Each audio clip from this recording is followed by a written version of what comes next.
No niin, nyt on sitten juhannuksen ulkopeleihin tehty tällainen telines. Tänne vähän kauemmas sitten tuonnekin. Elikkäs apteekin vanhasta hyllystä värkättiin tommonen, siihen tulee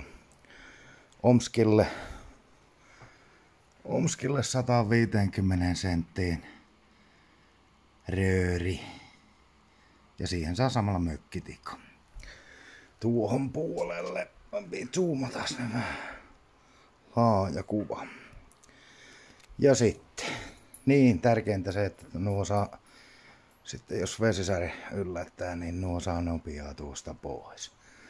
Ja sitten tähän puolelle tulee tollanen Rarts-juttu. 173. Pitää vielä tarkistaa sen, niin mä väittäisin, että se oli 173 se korkeus. Jotta nuo korkeudet pysyy aina oikeas, niin tehtiin tänne vähän tällaisia merkintöjä. Mutta tommonen värkättiin ja pääsee juhannuksena pelailemaan. Palataan. Moro!